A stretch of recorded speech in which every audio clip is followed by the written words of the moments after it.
Hello and welcome everybody. It's can you believe it? Season 2, episode 22. I can't believe how far we've come already this year. And this episode is being, I suppose, it's me as your host, Susie von Mensenkamp, and we have a very special guest joining us from the UK. And the title of the episode is Magna Carta 2.0. We wanted to make something special for our final episode together. And so this episode is about imagining a new charter for the soul of humanity. And for that, we invited some previous guests. We had invited Flo Magdalena back. Unfortunately, she just at the last minute couldn't make it.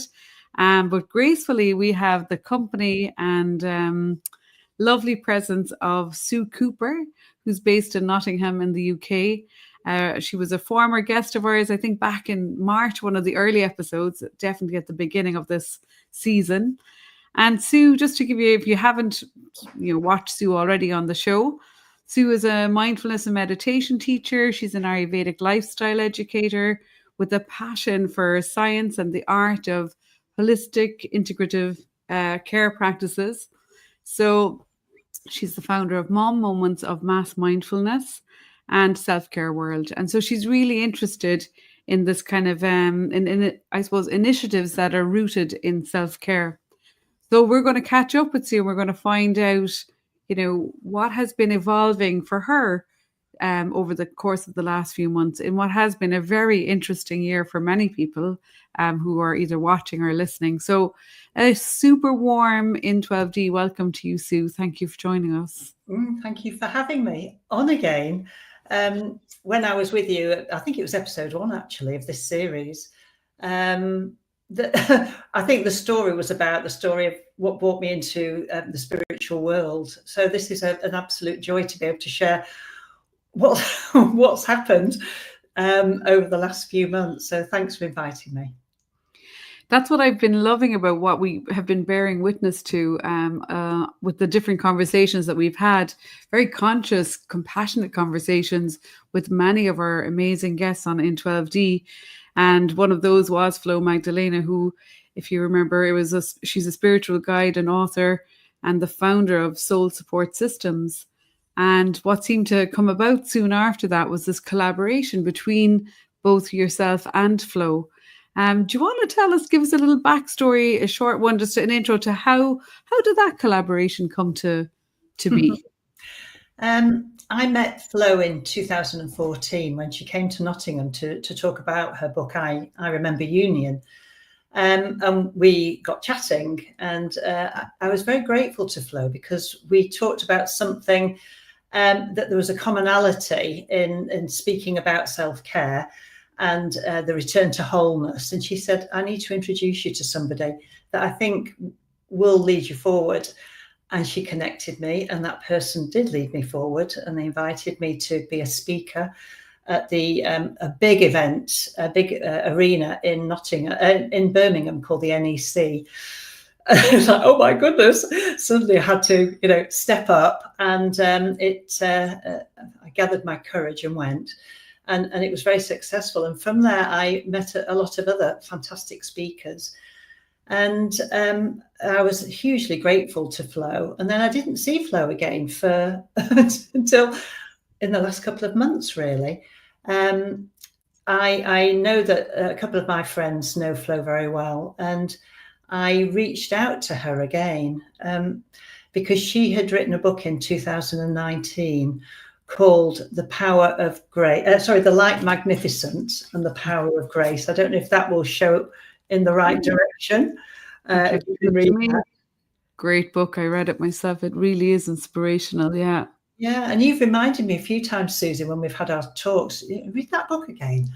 And so the book was gifted to me by a great friend. And then I gifted the book onto a few people. And then we started talking about it. And the book is about a man from the 1100s called William Marshall. And Flo, I'll explain William Marshall because it feels an important part to this talk. So William Marshall was born about 1167, I think, and died in 1219. So he was good age when he and had a very good long life. And he was the advisor to 5 kings. I think it was Wow.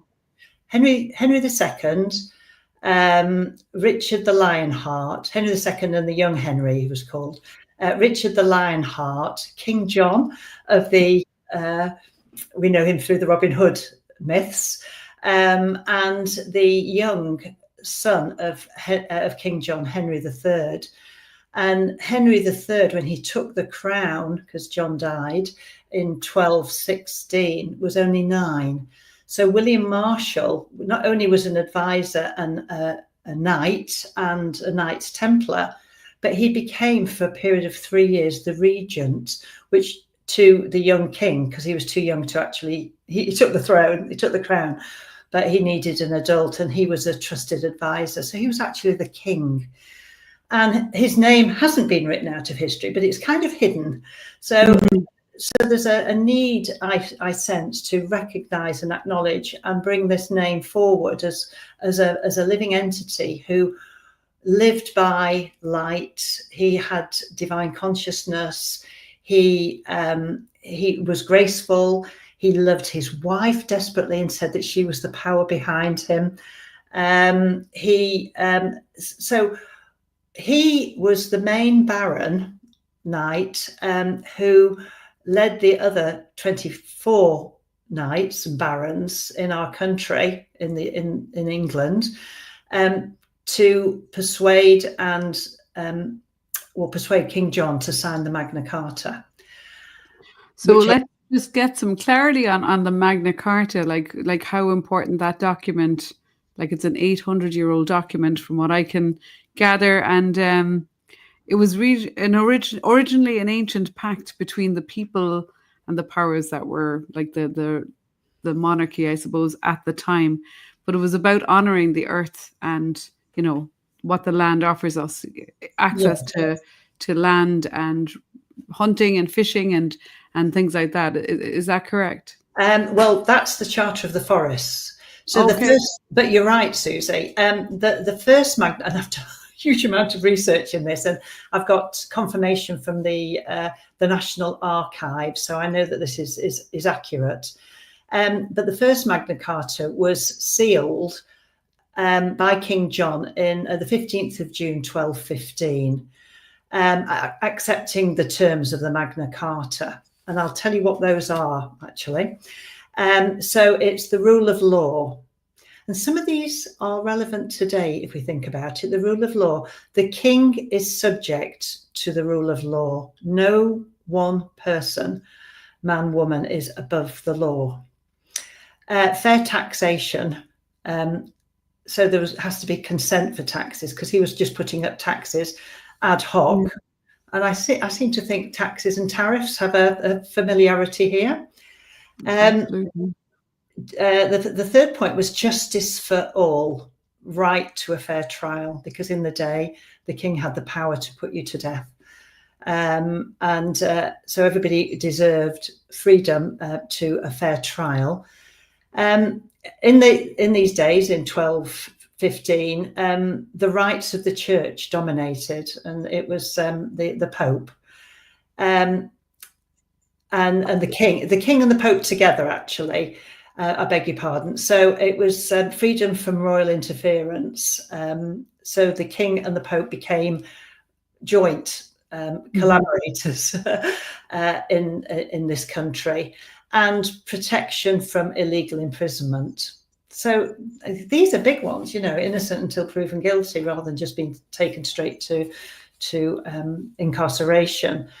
So John signed that under. It was kind of, it wasn't against his will, because he did it, but he wanted it revoking pretty quickly. And within 10 weeks, the Pope had sent letters, they're called papal bulls, declaring the Magna Carta was null and void.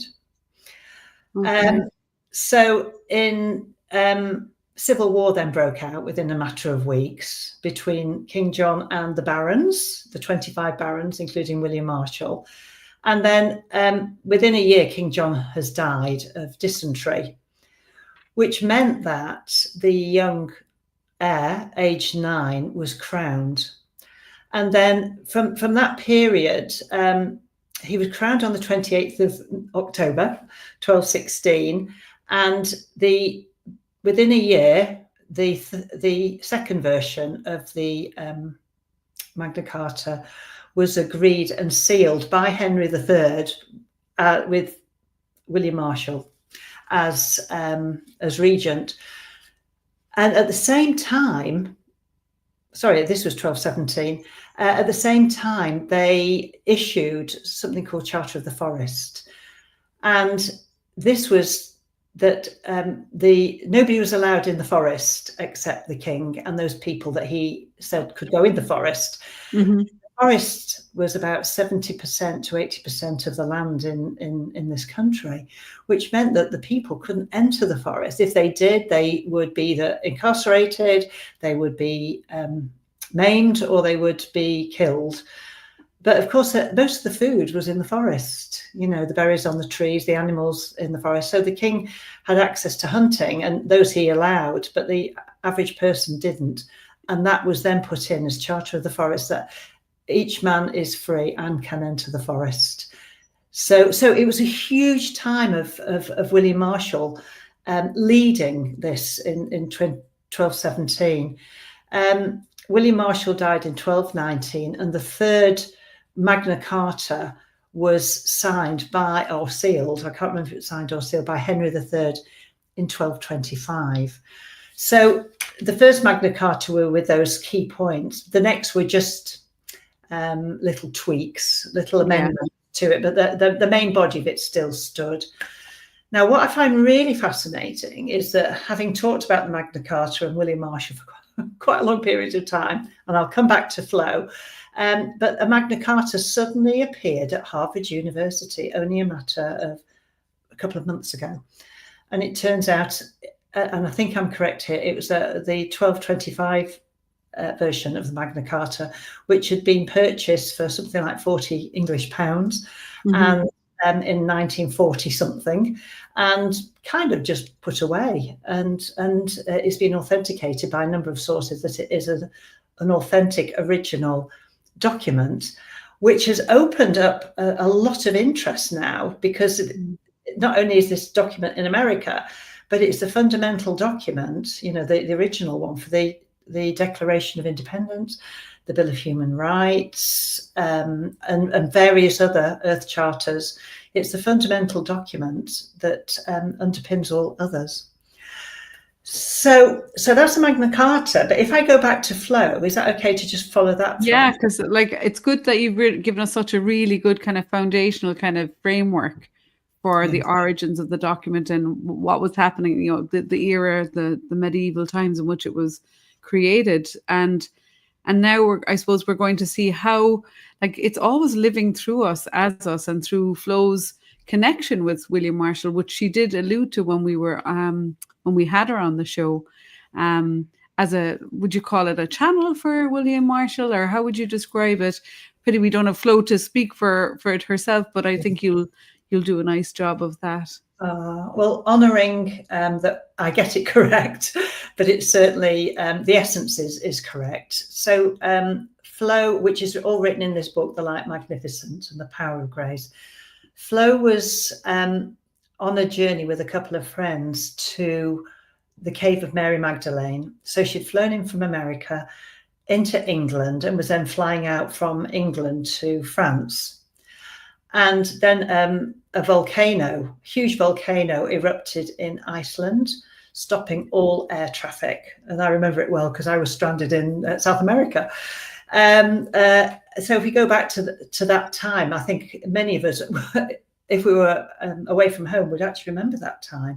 Mm-hmm. So she had to hire a van and get a ferry and drive across France. So an American driving an English van in France is not an easy thing to do, because you've got steering wheels on the wrong side, and etc.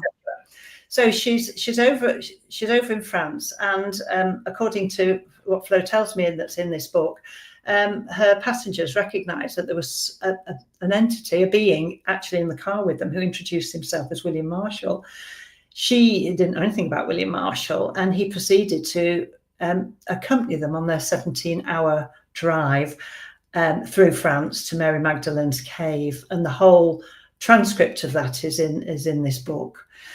So having read the book a number of times, as have you, Susie, and as a lot of friends, and we've talked about it a lot in our communities, our spiritual communities, we decided that it would be a good idea, knowing that this Magna Carta was raising its head again. I'd been asked by Charter for Compassion to look at the charter that is currently in existence from 2009.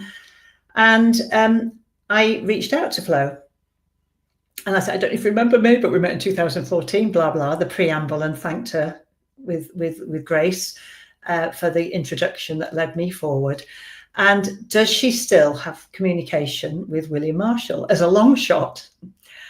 And within a couple of hours, and she's in America, in Vermont, she'd replied to me and said, yes, I do. I am very interested in what you're talking about. It seems very aligned. I've created and hold a group intentional space every month with the voice of William Marshall coming through into the space.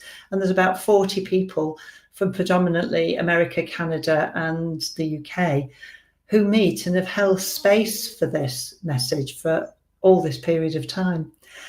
So just before we continue, just to clarify, so they've been holding the space, they've been receiving this information, I suppose meditating on it or contemplating it, integrating it in some way, embodying it perhaps in their wake, walking through their day to day. And so a message has been kind of building up. Would that be kind of fair comment? Yes. And so then you come along kind of as out of nowhere, as it would seem. However, you've also been on your kind of William Marshall journey, and I know I've accompanied you on many parts of that too, because William Marshall also spent time in Ireland. But so it's almost like these groups, these small collectives are being kind of drawn or magnetized towards each other, which I think amplifies the message a little bit more. Like, so it brings more cohesion maybe, or coherence to the messages. So where was Flo and her group when you connected with them, in terms of what had they kind of gleaned from the years and months that they've spent connecting with him? Because I've not been part of the group until recently, and Flo's been very generous sending me recordings of the last few months, it would appear that they are very clear that William Marshall's energy is still very present and guiding. Flo channels, I think that's the right term, the messages that comes when she moves into a coherent space.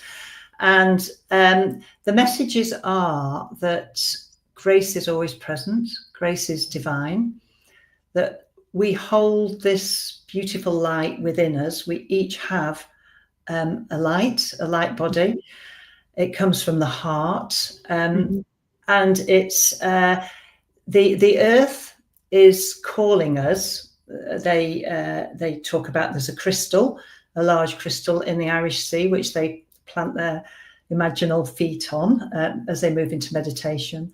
The light comes down and into each of our beings as the group are meditating together, and they hold the space for what I class as holistic stewardship.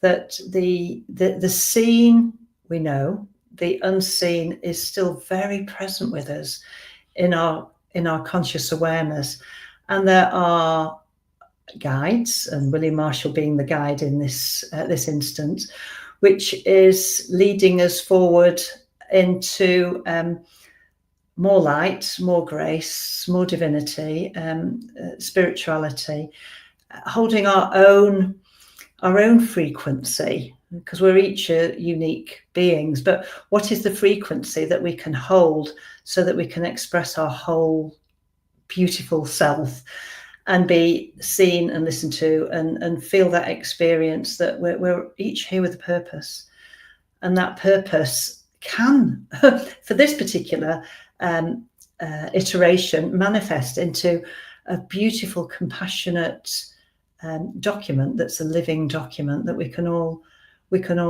enter into, as what the unseen is guiding the seen through the cosmos and the earth, through our hearts. So I hope I've explained that okay. Let's just backtrack so that we are really clear at this point, because I don't want to lose our listeners, because it is there are just layers and layers to the story, and there's, you know, where people enter into it at different points in time. So, and we're trying to build up that picture, and I think you're doing an amazing job of that, Sue. So I really appreciate that. So, you know, you were talking about holistic stewardship. And so, like, you've been following your guidance and, you know, inspired by the book that Flo had written. Flo's been following her guidance, which went from the book to, you know, continuing with this monthly group. Then let's bring in the other angle, which is the request from the charter for you to review that, and to, you know, maybe, I think are you amending it, or you're kind of, you know, not fully rewriting it, but I think you're just reviewing it and with making some amendments, I guess. And though it's like each step of your journey, you know, as you, from where we left you in March, has, you know, crumb by crumb or bean by bean brought you along. And meantime, from the other side of the pond, you know, Flo's been kind of going along, and so something came together when you had this collaboration and the sharing and the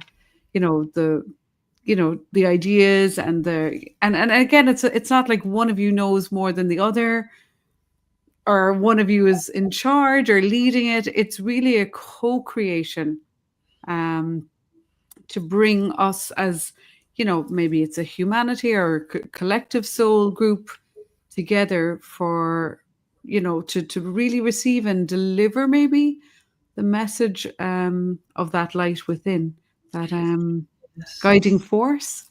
Force seems too harsh a word. It's so subtle, isn't it? Yeah, it's a power, isn't it? Mm. It's a very gentle, soft power that is within each of us, and we look externally, don't we, for that power to be given, or, you know, the opinions of others, the belief of others. But I really, really know through personal experience that by bringing oneself into a place of care, self-care, compassion, kindness to self, which automatically leads to kindness to other, and coherence. So the coherent patterns of bringing our whole mind, body, emotion, spirit into that alignment, which we do with meditation. We're not seeking to do anything in meditation other than to move into flow. And then through that, we get greater clarity. We get the inner knowing, that inner guidance system, as I call it. So what happened was, over the years, probably the last 5 years only, I've been very present to compassion, particularly with my nursing background. You know, compassion heals. Compassion helps us feel again. The empathy that goes with that, it's a feeling state. So as I've done some various talks, I was introduced to Charter for Compassion, and a charter was written in 2009 by a British theologian and author called Karen Armstrong. And this, and I can explain a little more if you'd like me to, what the Charter for Compassion, the key parts of. I think that would be a good this is a good time now for that, just Okay. so that we have some clarity around the different concepts or the aspects of this. Yeah. So, so the charter was written after Karen Armstrong gave a TED talk, and it was the first monetarized TED talk in 2009 on compassion, and she won. She won $100,000. Wow. But most importantly, she was granted a wish. What can the TED organization facilitate her desire for a more compassionate world? And she said, I would like a charter for compassion to be devised. So it was early days of the internet, 2009, and the TED organization had put the wish on the internet, and they received 185,000 messages about what a charter for compassion could look like. Wow. From there, a small group, I think there was about 12 people who call themselves, or who were called the Council of Conscience, came together and pulled out the key threads out of that. And involved in that also were the Dalai Lama, Desmond Tutu, Nelson Mandela, you know, the voices of those who had actually risen up through great hardship and actually lived a compassionate life. So the main points of the Charter for Compassion that came about, which was ratified by the United Nations and actually hangs in the United Nations, are primarily the Golden Rule, which is treat others as you would like to be treated, which runs through all religious traditions and also all Indigenous wisdoms. That's the first one. The second one is promotion of justice and equality, the importance of justice, fairness, and equal dignity, which kind of mirrors in the Magna Carta. Personal responsibility, cultivating compassion in daily life and in institutions. Condemnation of violence and hatred, so non-violent communication. Global interconnection, fostering understanding and connection between people. And compassion in action, activating suffering, alleviating suffering and promoting others' well-being. So that is really beautiful. And again, I can see, and having this opportunity to pull these pieces together, it's like, oh, this is such a beautiful picture that's emerging.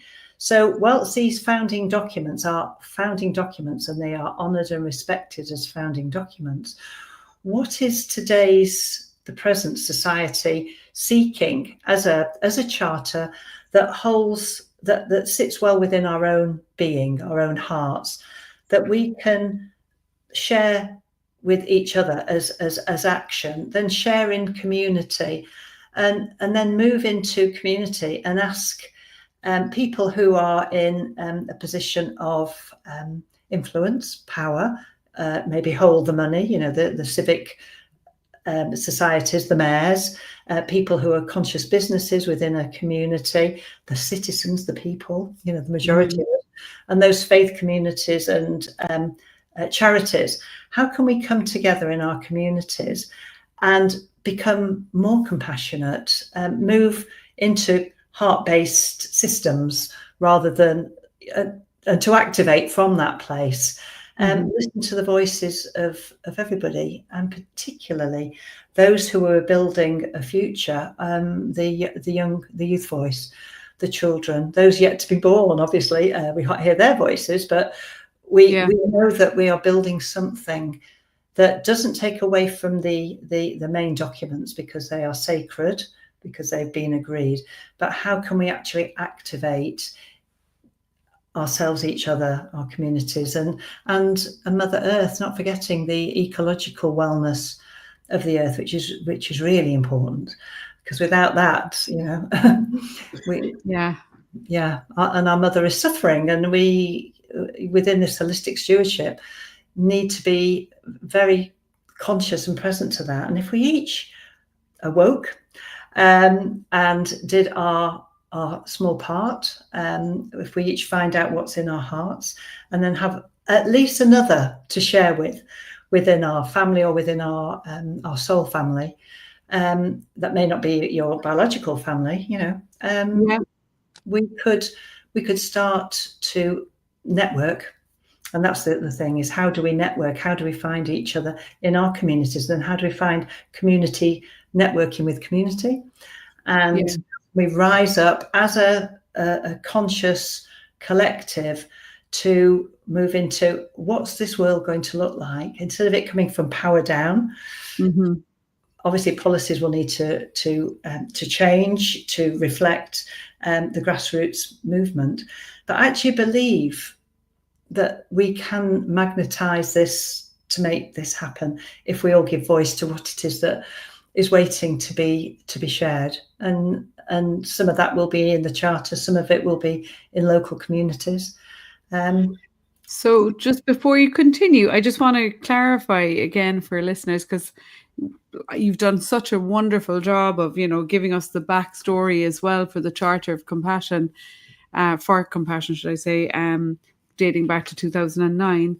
And so what were they requesting of you? What's your role there? And how does that combine with what, the interaction with Flo Magdalena and, your work as within your own community?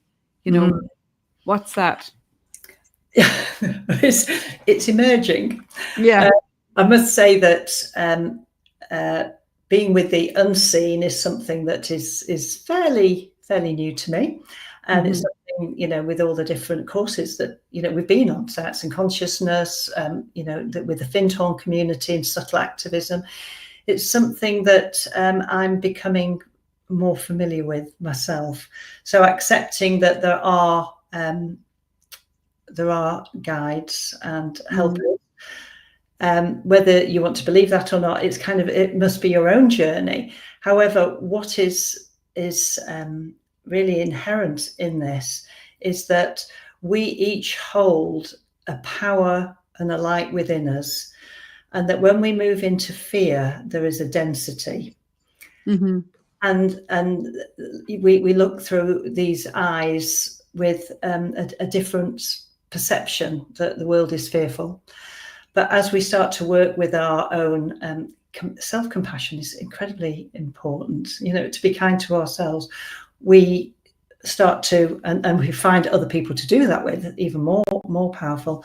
We start to move into a place of seeing the beauty that actually exists within life, and knowing that we can each do a little bit of something to make this place a better place to live and to work and to be. So I don't know if I've answered your question, Susie, because I've gone. Well, I suppose what I'm trying to kind of weave into your story is, what has the Charter for Compassion got to do with the collaboration between yourself and Flo, when you've been kind of bringing both of your communities have come together online? And I know you've met a few times together, and you're just tuning in, and people are, feeling what it means for them and asking questions and contemplation around it. Where does the Charter come into that? Can you just bridge those two parts somehow? Yes, thank you. It's all one. There is actually very little difference between the Charter for Compassion and the Magna Carta, because we're coming from a place of individual freedom, equality and justice, and the interconnectivity of all life. Now, the Magna Carta is one which was giving the people power, and giving them rights which they never had before, because the monarchy was the power over. Sometimes in some state that hasn't changed, and it's becoming in certain countries and communities even more obvious. So it's the awareness that this charter was written 810 years ago, and the Charter for Compassion that was only written 16 years ago. They are mirroring each other and to start having the conversations again, because there's so many people doing this work. So many of us doing it individually, so many people in their networks, to simply have the awareness that we are not stuck. We do have choices. We do have freedoms. We are coming from a place of deep care, kindness and compassion, mostly in our day-to-day work and life.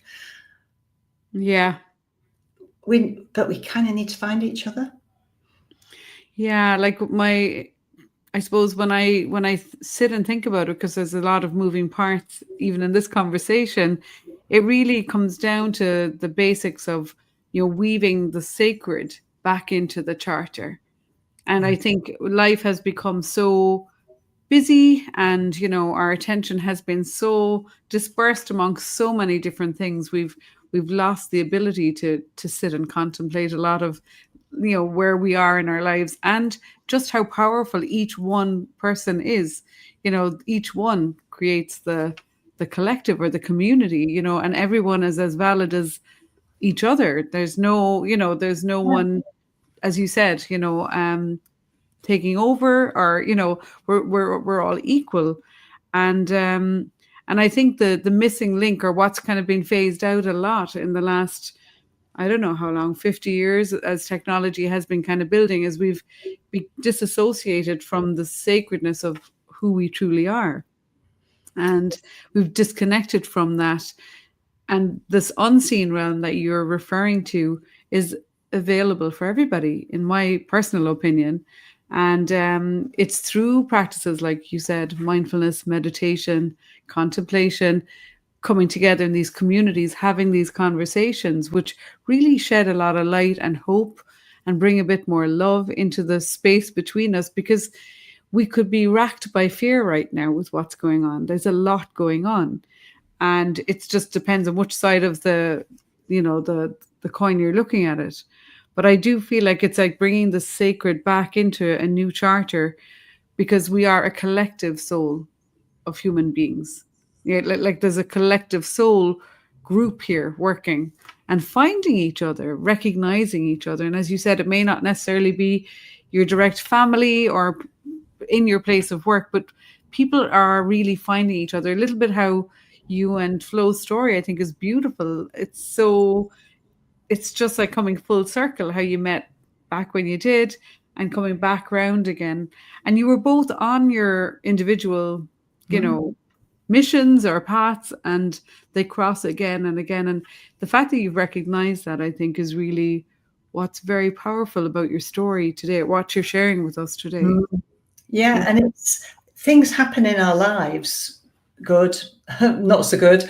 But there's when we keep becoming more courageous, and I often say, courage can't be given to you by anybody else. It has to be generated within. And I remember when I was standing on that stage at the NEC in Birmingham, it's like my inner voice was going, "What the heck are you doing here?" But the other one was that I have a message to share, and I hope that maybe a few people hear it and heed it, and again teach what you most need to learn yourself. Has a huge impact. But what I really do know is that when we are deeply listened to, if we find another to really deeply listen to us and maybe reflect back, not to fix, but to reflect back, this is what we call dynamic circles of care. And when we are held in a heart-centered space, a compassionate space, where we're loving, and when we're in community, and there's understanding, something happens, and something deep from within is given voice. And when we're looking for a solution-based approach to the information overload we get externally, and not ignoring it, but choosing to consciously step away from it and to form these dynamic circles of care with a couple of other people, or maybe Lynn McTaggart talks about circles of 8, being optimum, however many, And that heart-based resonance is brought into it through a beautiful heart-centered meditation. And then you listen and you have dialogue and everybody's equal. Some incredible solutions are imagined. And imagination is something that you and I talked about over the last few days, wasn't it? To actually, this is a superpower, which kind of gets lost in the fear and gets lost in the overwhelm of the digital technology, to move back into the ability, which is a uniquely human ability, to move into what could be possible and imagine, and maybe dream circles. Again, just doing it with fun and with joy, and not becoming too analytical and intellectual about these things, as the wisdom the indigenous cultures did. Sit in circle, dream weavers, imaginal realm. Everybody from the youngest baby to the eldest person, the grandmothers, all were included. They all had a place, and I really believe that this is an opportunity. The charter is the vehicle, I believe, that's enabling me to have these conversations. But there's so much more to it, isn't it? It's how can we make a charter an active, living, compassionate document? And there always will be friction. I mean, that's great, because challenges bring attention for novel solutions to arise. But it's really about now building a future for hearing the voices of everybody, but particularly those whose future is being shaped at this moment. And that shaping must come from love, and it must come from inclusivity, and it must come from freedom to be able to express with integrity and respect and discernment. That's the message. That's it.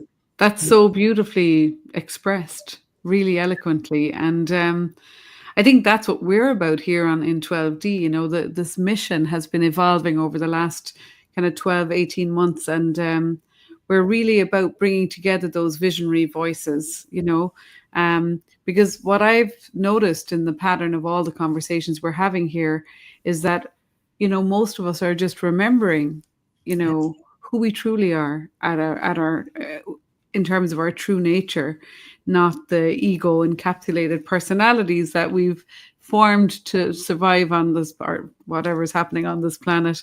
But really, when we take the time to connect with nature, meet like-minded people, do spiritual practices, and I think communing with nature for me is one of the most powerful, because it brings me back into resonance, into coherence, and coming from that place where there's a stability and there's a steadiness that can come through your nervous system when that happens. And I truly believe that we are the ones that we've been waiting for, and that's where visionary and creative solutions occur, not from the level that they were created, but from somewhere beyond that. And as you were quoting, we were driving in the car yesterday when I was in the UK, about that Einstein quote about imagination being much more important, because we have to imagine our way out of this, playfully, with courage, and maybe for our last quarter of this, incredible conversation, I've really enjoyed it so far, Sue. We can talk a little bit about that from the individual's perspective. What does that look like? You talked about dream weavers, you talked about, circles, communication circles, spaces, within your city, within your community, maybe within your family circles or whatever. Have you got a vision for that? Can you see it? And then when it comes down to each individual within those organizations, are there practices that you could, or something in a toolkit perhaps that you might suggest, or you've witnessed yourself? Yeah, well, this is right up my street. I'm so passionate about the integrative health and well-being model. We know that at one time it was we have the allopathic, the medical model, but then it was the alternative, and then it moved to complementary. as it gained momentum. And now it's to be voices of the integration, so that if we're in a situation which is an acute situation, we certainly need that care and attention within the emergency services. However, day to day, if we can start to manage and be more responsible for our own well-being, health, behaviours, with awareness and kindness, then well-being is a skill. And how can we remember to skill up? I'm from the generation where, we didn't have the snacks and the sugary stuff. It was like meat, you say meat and 2 veg. And good home cooking, which there weren't the pesticides and the chemicals then. So, but we didn't have the range of food. So it's really starting to feel into again what sort of habits, behaviours that we have that make us feel well. And that's really starting to learn to feel again, isn't it? So I've just got a little acronym which I use, and I use on myself most of the time, which is NESS. So when I think of mindfulness and gratefulness and awareness, NESS. And to move into what we could call coherence, which is alignment. The first N is nutrition, and to become really aware of what we are ingesting. So it's not saying you can't have anything. It's just saying, notice what you're eating, and does it fill you with energy? And do you feel awake after you've eaten, or do you feel sleepy? Or do you feel unwell, or do you have the sugar rush? So it's not demonizing anything. It's starting to notice what suits you, that energizes you, and what doesn't. So within the Ayurvedic framework, as you well know, it's eating rainbow foods, eating natural, locally sourced foods as far as possible, and steering away more from the brown, beige, processed foods and stuff out of packets. So that is very basic. The E I see of NESS as exercising for energy, and to find an exercise that really inspires you, because we need to move these muscles. We need to strengthen our bones. We need to be able to, stand up straight, and because we're all so many of us, our heads are forward now when we're crouched over the computer. That's fine, but just actually keep realigning ourselves. And there's some incredible science that's coming out from the what do they call it? It's pharmaceuticals,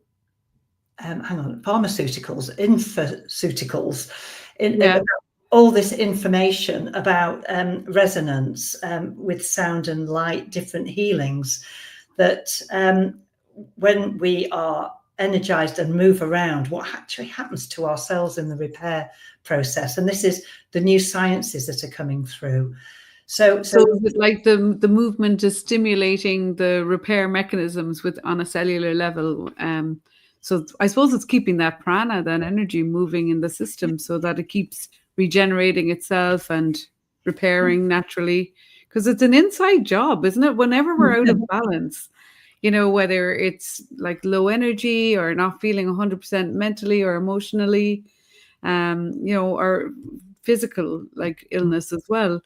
Like the healing happens from within. It's not outside. You don't have to source it outside of yourself. You might need outside kind of support in terms of advice and some education around it. But ultimately, I always say, tune in and feel into it yourself. And I love empowering people about that, to really grasp what's going on, on whichever layer of our being is kind of throwing us off balance. So that's your E. What's your S? The first S is stress relief and release. And we do know now through the lens of science that inflammation is caused by stress because of the raised cortisol, and the suppression of the other hormones, and the fight flight. So it's practices and awareness of triggers that cause stress, and owning them. again, back to being responsible for your own self, and blaming others for how you feel may serve, but most of the time it's people maybe say something to you and they walk away happily and you're left with this residue. But it's the, what is it, Nelson Mandela says, it's drinking poison that might kill somebody else is actually killing yourself. So yeah, it's expecting the other person to die or something, isn't it? Yeah. So it's awareness of triggers for stress, and there's no better medication than meditation.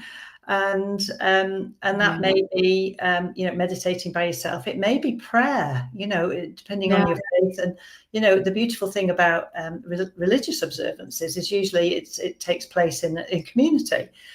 And one of my aims is through the moments of mass mindfulness, the MOMM, is to bring together people who are meditating in community mindfully, and then all the contemplative practices, whatever it is that suits, but being aware that once we move our mind and body and emotions into alignment, then it releases happier hormones. It also doesn't suppress the immune system. Yeah. When we talk about healing is, as you say, the inside job. We go externally for cure, which is symptom control, but we need to really go to root cause, and that's what the S, stress relief, does. And then the last S is sleep. Yeah, this is my favorite bit. I love oh my God, I'm so fascinated. I'm studying sleep and dreaming at the moment. I'm doing a lot of research on it, a lot of little mini experiments, and it's I feel like it's an untapped resource. And I know when we were driving to the airport yesterday, we talked a bit about it. And honestly, even just talking about it for me just shifted me into this kind of like, wow, where can we go with this? Like if we're doing dream workshops or, dream salons and things like that. So please expand more on sleep, because everybody sleeps every night. Like, so, what have you got to say? That's the beauty of it, isn't it? That we all sleep each night. Therefore, there's between 7 and 8 hours of an opportunity to rest and restore and have beautiful dreams. Some of it is kind of like doing your mental filing, isn't it? And it's not for me. And again, we had this conversation. Sleep is really important, but it's the preparation for sleep. And having little children in my life, little grandchildren, seeing the routine that the parents do so that they get a full, nourishing, beautiful night's sleep, which is, an earlier fresh supper, tea, a little bit of downtime, maybe watching a bit of telly or a chat or play in the garden, then a bath, and then getting into a nice warm cozy bed and a hug and something to read that nourishes, that maybe stimulates the imagination as well, rather than gives you more fear, and then settling down into sleep, into a beautiful rested sleep, away from screens. So what is it that each one of us needs for that? So again, not demonizing anything, but moving into a pattern where in that next 7 hours, 8 hours, my goodness, something beautiful can actually move into one's consciousness from the subconsciousness. Absolutely. Like I feel like there's a point, obviously, somewhere along the line, and as we're growing up, from when you're a child, where at the age where somebody has to put you to bed, or make sure that you're ready for bed and clean and and tucked in nicely with it, maybe a story or whatever, and then we stop doing that. And then we stay out later, and then we have trouble getting to sleep because we're overstimulated or whatever. We're studying or doing our, cramming for tests or whatever late into the night. Maybe we're working a night shift. All the things that affect our natural rhythms to sleep in the hours of darkness, which, before we had all this technology and 24-hour shopping channels and God knows what else, it's very hard to withdraw. You have to so consciously kind of back your way out of that. And I know at a lot of the retreats that we do, I love setting it up for sleep. We did some sleep qigong. I remember we might do a golden milk, a turmeric latte. There are so many things that we can do to prepare for restful sleep, whether it's cleaning out the bedroom, making sure it's not filled with, to-do lists or piles or something like that. Really keeping the place clean and aired nicely. You really have to facilitate your own sleep hygiene, don't you? Absolutely. And then in the waking state, it's as one awakens, it's that beauty, that falling asleep, that moment and the moment of awakening, if possible, not to wake with an alarm, because that does alarm the whole system. I'm not saying, but, if we can do that at weekends and awaken gradually. And in that period, and again, this is patterns and habits, isn't it, of remembering the dreams. What is it? Maybe having a notepad nearby to maybe capture, because once you move out of bed, often the dreams they just disappear like magic. Yeah. We move from the dream state into time and space, because the first thing we often do is look at what time it is, look at the clock, and then open our eyes to see where we are. And so we then anchor ourselves, and then we move into the density of the present, where we are, from that beautiful lightness. So it's really, and I loved our conversation yesterday, Susie, about what's possible when we really fully appreciate what happens in dreamland, because it's still a very new area of science. There's a lot written on it, but it would be great fun to be able to experience and explore that, because, as you say quite rightly, we do it every night. And there's a real missed opportunity, from what I've been researching anyway, that you can continue your practice into it. And another thing I often share with my clients and people that I work with is, if you feel like you don't have time to meditate, meditate. Just, coming out of the dream state, sliding up into like an upright position, and just resting in awareness as you arise in the morning, So people have so many misconceptions around, meditation, as if you have to have a big special room and cushions and certain things happening and altars. You can just slide up and lean against your headboard and really go into a beautiful state. And I think we need to understand those states within ourselves. And when we understand that I can create this, I can expand that state as I wake up, come out of the dream state, extend it a little bit longer, and plant some seeds.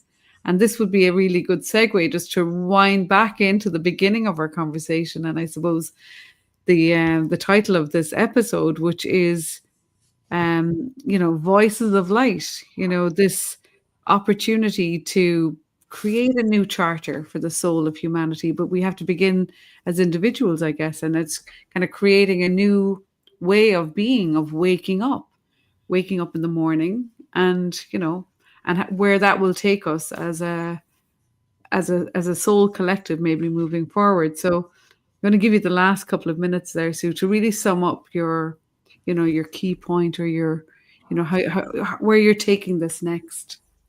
Thank you. Well, the real message is that we're living in a very powerful moment in history, and we have all the information we could possibly need and more at our fingertips. We have the ability to communicate beyond any other civilization that we know about. So bringing ourselves into the awareness of this uniqueness of our being alive at this time, and moving into a place where we can actually have a voice. I would really encourage anybody to use that voice if they wanted to connect with the Charter for Compassion directly. It's charterforcompassion.org. Mm-hmm. And it's there is an opportunity there's 3 questions that are being asked at the moment, and it goes straight into a document and you can leave or not leave your email address so that we can get in touch further, with the great ideas. but to be active, to be that active participant within this very powerful time in community, not to be despondent by actually what we're hearing from the external, acknowledging what's happening at the external. A lot of people are suffering because of it, but coming back into our own being, coming really back into our own individual uniqueness, and being compassionate with ourselves. That is a huge point. The golden rule, treat others as you'd like to be treated.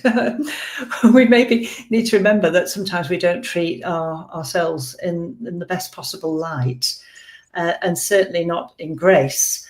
We can be very unkind to ourselves. So give ourselves a break and spend a bit more time saying, it's okay to care for myself. And this is what I can do. I can use the ness. But I'd love to just share a quote that a beautiful friend of mine, Christine, wrote about grace. And it says, "My virtue is grace, which draws from the universal source, power and might, then distributes it as light for all who care to embrace it." Let me read that again. "My virtue is grace, which draws from the universal source, power and might, then distributes it as light for all who care to embrace it." So it's there for all of us. Nobody's above or below. Nobody's any different in terms of wanting a kind, happy, contented, vibrant life. And we can do it. And we can do it for ourselves. We can do it for each other. And there is no other, really. We're all interconnected. We are all one.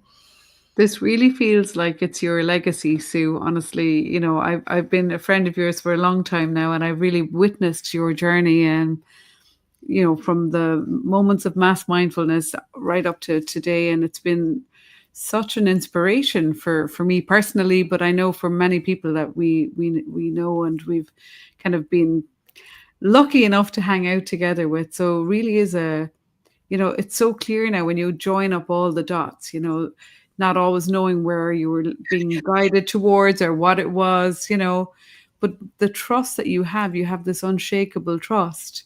Yeah. And you're always coming from that place of love and compassion within yourself. And as you step off your mat or off your cushion or wherever you're doing your practice, you really are walking your talk. You're not just speaking it, you definitely are living it. So thank you so much.